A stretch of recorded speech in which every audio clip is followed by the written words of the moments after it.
윤리 문제에 대한 접근 두 번째 시간입니다. 이번 시간에는 의무론과 공리주의에 대한 내용을 중심으로 살펴보고 그러한 내용들을 기반으로 해서 관련 문제를 풀어보면서 이것을 이해하는 그런 시간을 갖도록 하겠습니다. 자, 의무론에서 언급되고 있는 내용들은 자연법과 칸트였죠. 자, 여러분들 이미 학습한 내용이기 때문에 다시 한 번 더 복습한다는 차원에서 잘 생각해 보십시오. 자, 자연법과 칸트가 의문론의 주 대상이었습니다. 그래서 이제 자연법에서는 우리가 두 가지 분류를 생각해 볼 수 있는데 교재에서 생기는 것은 뭐였죠? 스토아 학파가 얘기하고 있는 자연법, 그 다음에 아퀴나스가 얘기하고 있는 자연법이 두 가지로 나뉜다라고 여러분들 이미 학습을 했을 겁니다. 자, 그런데 여기서 이제 짚고 넘어갈 걸 한번 생각해 보게 되면은 스토아 학파에서 얘기하고 있는 어떤 자연법의 개념과 아퀴나스가 이야기하고 있는 자연법의 개념은 같습니까? 다릅니까? 네, 다르죠. 자, 스토아 학파가 얘기하는 어떤 자연법의 개념은 우리가 전 시간에 배웠던 도가에서 이야기했던 도의 개념과 거의 유사하다라고 생각을 하시면 됩니다. 하지만 아퀴나스가 이야기하는 자연법의 개념은 신법, 우리가 배웠던 개념으로는 영문법입니다. 영문법에 기초해서 이루어지고 있는 이 자연법의 관점이 있다는 거죠. 그래서 이러한 자연법에 기초해가지고 도덕적인 법칙이라고 할 수 있는, 법이라고 할 수 있는 이런 실정법들이 나온다. 그래서 아퀴나스의 3법으로 이제 설명이 된다는 겁니다. 그래서 여러분들이 아퀴나스에서 조금 관심을 가지고 보아야 될 것은 자연적인 성향이라는 겁니다. 자연적인 성향을 가지고 있다. 세 가지였죠. 뭐였죠? 자기 보존, 그 다음에 종족 보존, 그 다음 신과 사회에 대한 진리파. 이렇게 하는 것이 뭐다? 자연적인 성향이라는 겁니다. 자연적인 성향. 이 자연적인 성향에 기초해가지고 우리는 뭐한다? 따라야지만 그런 행위가 옳다라고 얘기를 하는 거죠. 자, 다음 칸트로 넘어가보겠습니다. 칸트가 얘기할 때 도덕적으로 가치 있는 행위는 어디에서 비롯된 거라고 했죠? 의무의식하고 선의지에서만 비롯되었을 때 그 행위가 도덕적으로 가치 있는 행위라고 여러분들은 학습하였습니다. 그리고 이제 칸트에서 얘기되고 있는 도덕법칙이 있었죠. 자율적 존재인 우리 인간이 무엇을 어떤 준칙을 세울 수가 있습니다. 근데 그 준칙이 보편성과 인격성을 갖추게 되면은 도덕법칙으로 성립이 가능하고, 이러한 도덕법칙은 정은 명령의 형태를 지닌다라고 얘기를 한 거죠. 즉 자율적 존재인 내가 어떤 준칙을 세웠어요. 그 준칙이 보편성과 인격성을 갖추게 된다고 하면 이게 도덕법칙이 되는데, 이 도덕법칙을 행할 때 의무의식과 선의지에서 이루어진 행위일 때만 도덕적으로 가치가 있다는 것이 칸트의 내용이었습니다. 자, 그래서 자연법과 칸트 어떤 시사점을 주느냐? 자연법은 자연적 성향이라고 했죠. 자기 보존, 종족 보존, 신과 사회에 대한 진리파, 이러한 것을 강조를 하고 이러한 것을 따르는 것이 옳다는 관점이기 때문에 어떤 인간의 생명권과 신체의 불가침성을 해치는 행위 안 된다라는 근거로 사용이 되고 있다는 겁니다. 그리고 칸트는 어떤 보편성 이런 것을 강조하다 보니까 윤리가 보편적으로 확립될 수 있는데 기여를 했고, 그 다음에 자율적인 존재를 아주 강조를 많이 합니다. 그래서 이러한 과정을 통해서 인간의 존엄성과 인권 보호에 기여를 하고 있다. 이렇게 여러분들이 정리를 한 번 더 해볼 수 있겠습니다. 자, 다음은 공리주의입니다. 공리주의 너무 많이 들었죠? 도덕적 관점이 의무론과는 조금 차별되고 있는데요. 여기서 얘기하는 도덕적인 관점은 뭐였죠? 쾌락이 선이고 고통은 악이라는 겁니다. 쾌락이 선이고 고통은 악이라는 거죠. 그래서 쾌락을 더 많이 가져오는 것, 행복을 더 많이 가져오는 것. 그것이 옳다라고 얘기를 하는 겁니다. 그래서 도덕 원리도 보시게 되면요. 최대 행복의 원리가 가장 많은 행복을 가져오는 것이 옳은 행위다. 라는 그런 관점이라는 겁니다. 그래서 등장했던 사람들이 누구였죠? 벤담하고 밀이었습니다. 고전적 공리주의였습니다.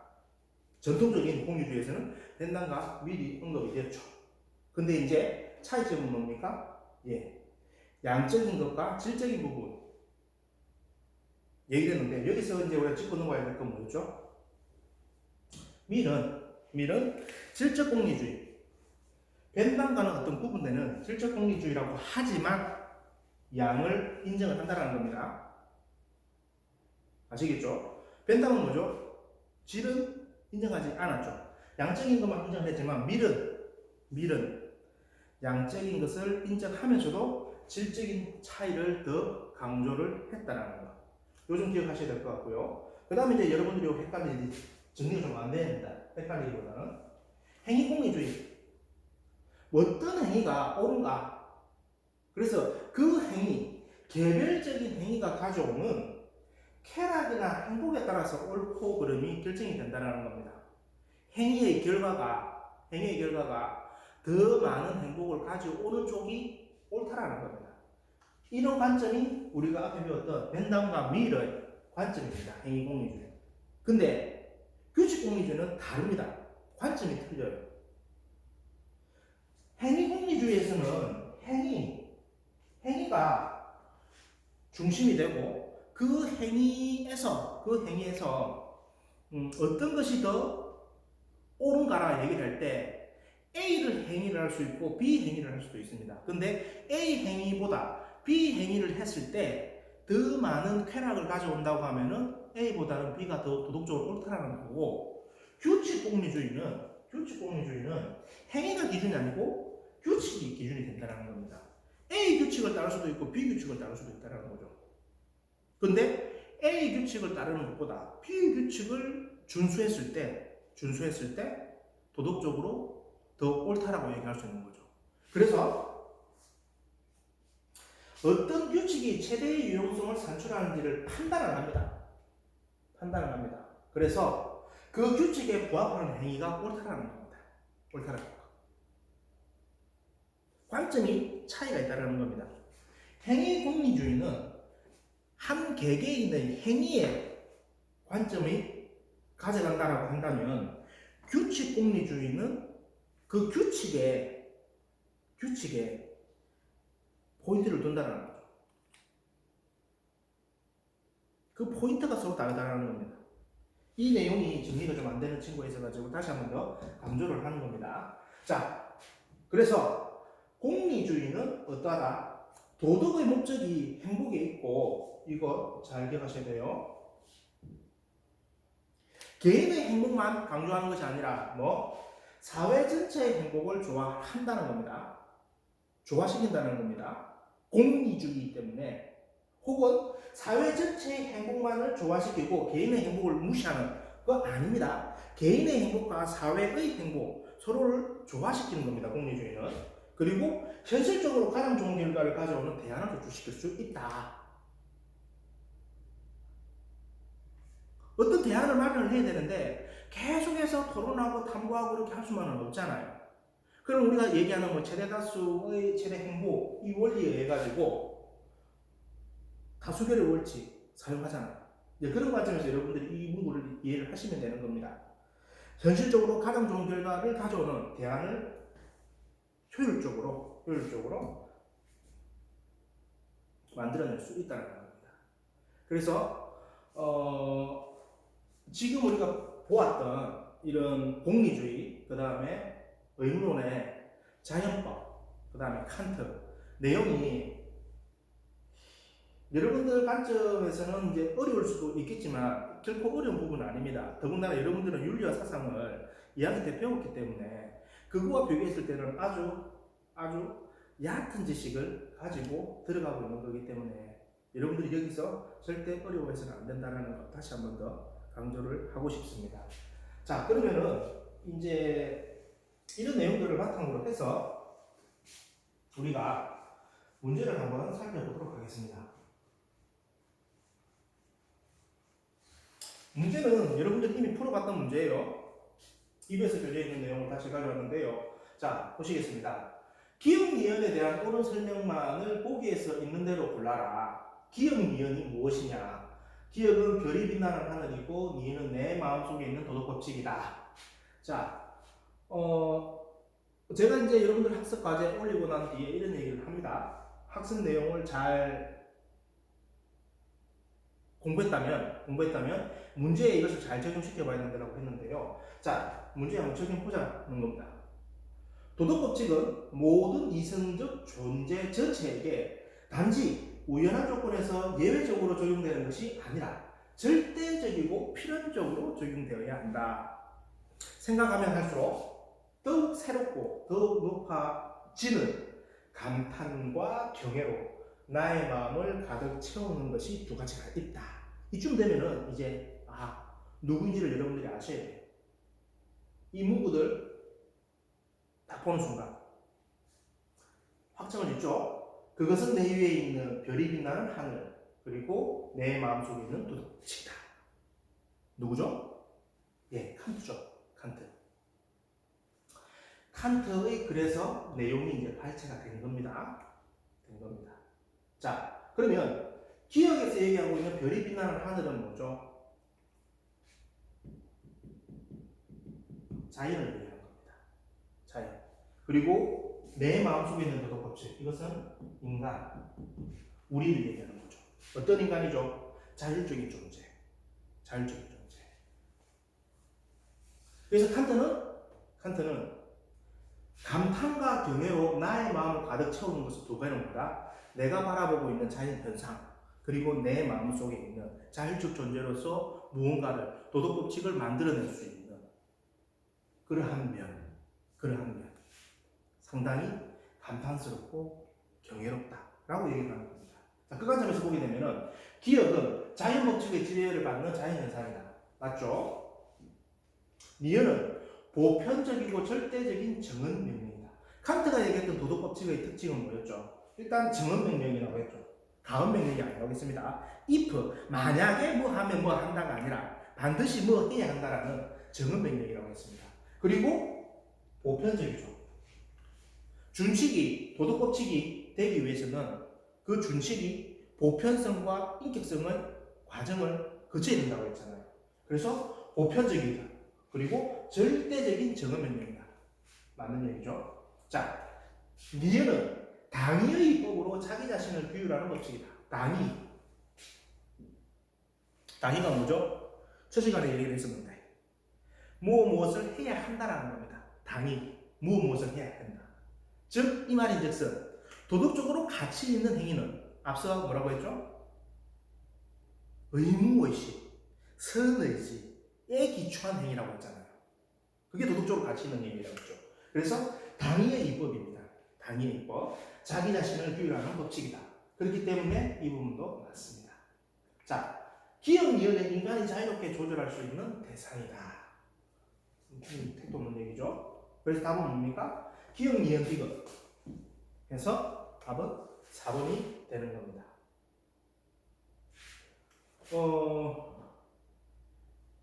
제시되고 있는 보기의 내용이 누구의 이야기인지를 분석을 하고 그러한 분석에 기반해서 물어보는 내용을 맞는 것을 찾아 들어가는 겁니다.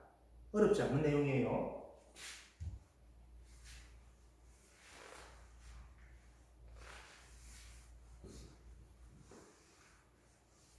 자, 가벌 사상가들의 입장에 대한 설명으로 옳은 것입니다. 옳은 것. 한 가지 팁을 여기서 드리게 되면요. 여러분들이 시험을 치게 되는 대학 수학능력 시험에서 옳은 것은, 옳지 않은 것은 이렇게 물어볼 수 있겠죠. 대부분이 여러분들에게 물어보는 내용은요. 옳은 것은, 맞는 것은, 적절한 것은 이런 형태로 가져갑니다. 경우에 따라서 많게는 두 문제까지 부정적인 문항으로 물어볼 수 있어요. 옳지 않은 것은, 적절하지 않은 것은, 틀린 것은 이렇게 물어볼 수 있는데 대부분은 대부분은 여러분들이 풀 수능 문제에서는 옳은 것은 이라는 긍정적으로 여러분들에게 질문을 하니까 이것은 하나의 팁으로 여러분들이 생각하시면 됩니다. 자, 한번 봅시다. 갑을 사상가들의 입장에 대한 설명으로 보는 것입니다. 자, 그러면 갑은 누구인지, 그리고 을은 누구인지를 알아야 되겠죠. 자, 영원법은 벌써 나왔네요. 영원법 나왔습니다. 아퀴나스의 3법에서 신법에 해당하는 것이 영원법이라고 했죠. 자, 영원법은 신의 마음속에 있는 그대로가 아니더라도 이미 계시를 통해서나 우리의 이성작용을 통해서 부분적으로 알려져 있다.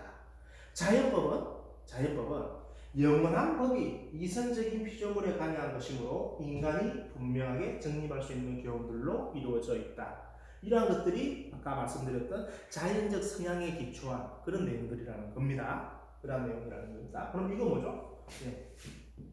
자연법, 아퀴나스의 어떤 자연법이라는 거고, 자연의 사물은 모두 자연의 법칙에 따라 작용을 한다.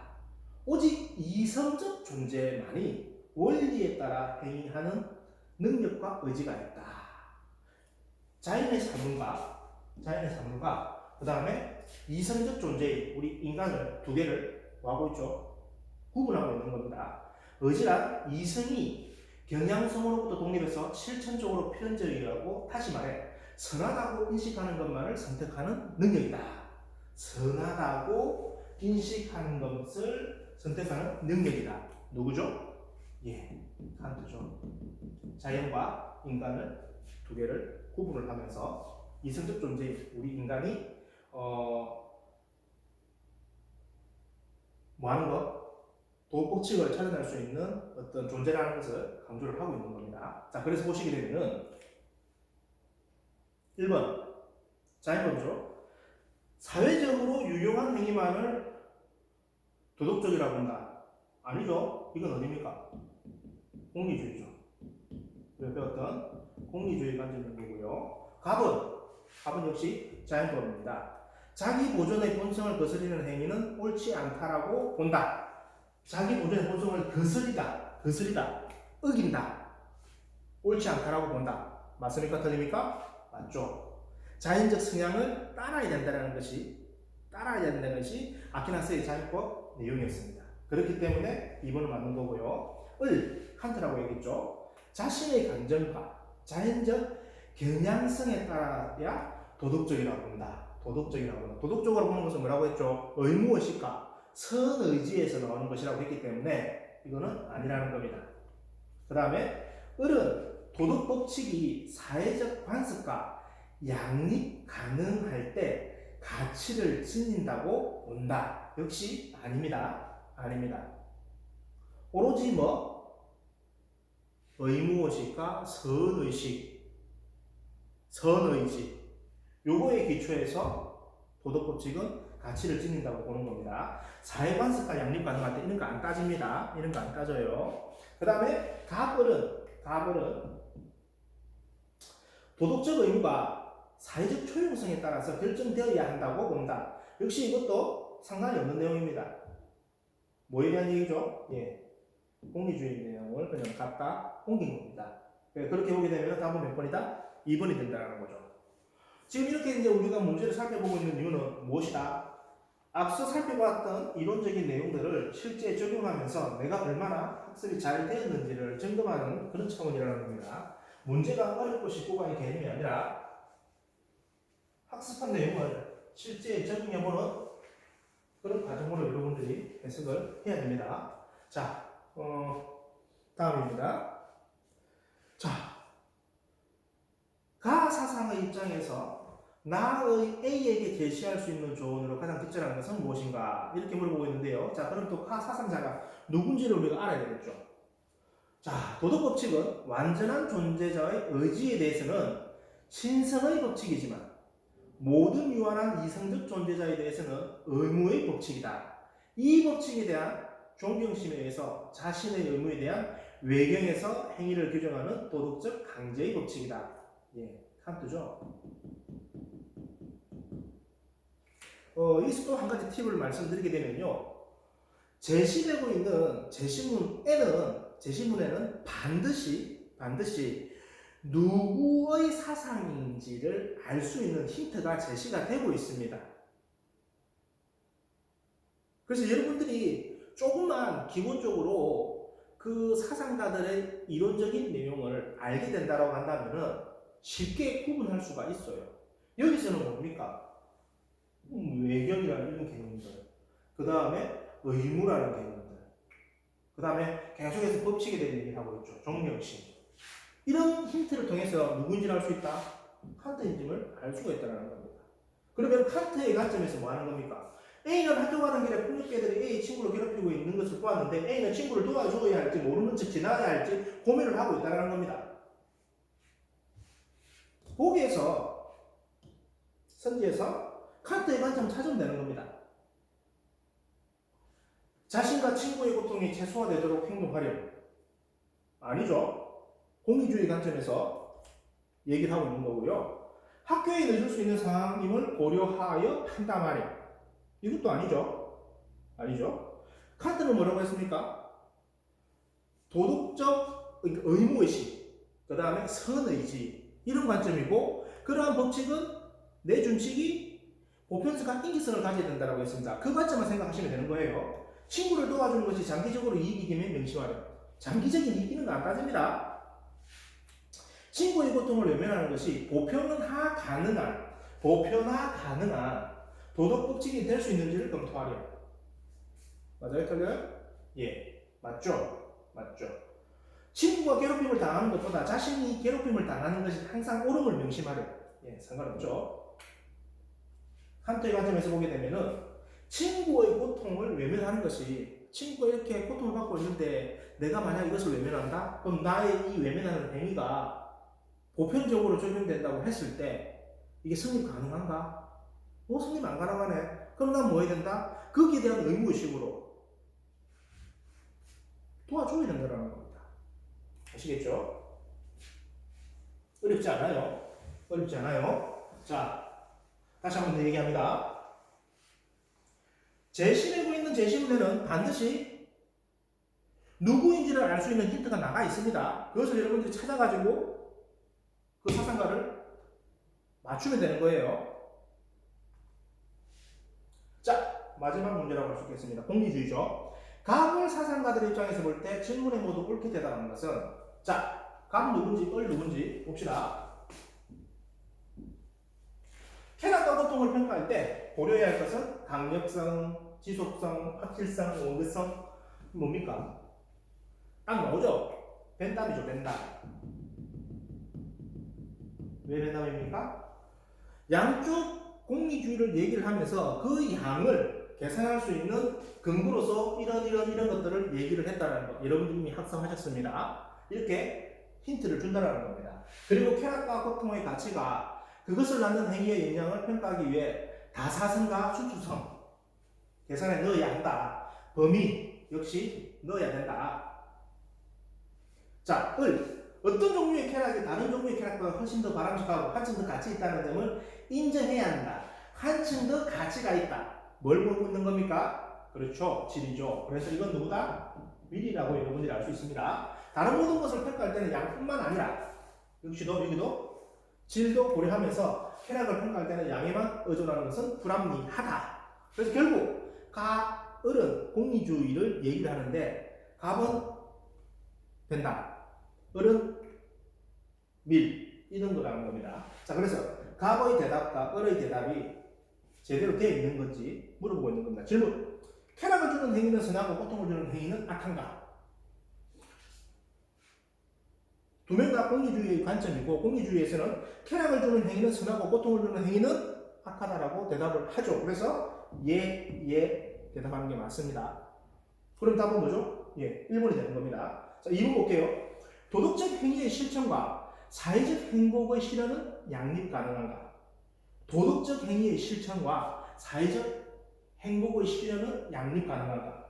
즉, 도덕적으로 옳은 행위, 여기서는 뭐라고 했죠? 공리주의에서는? 보다 많은 쾌락, 행복 주는 것이 도덕적이라고 했습니다. 사회적 행복의 실현은 양립 가능한가?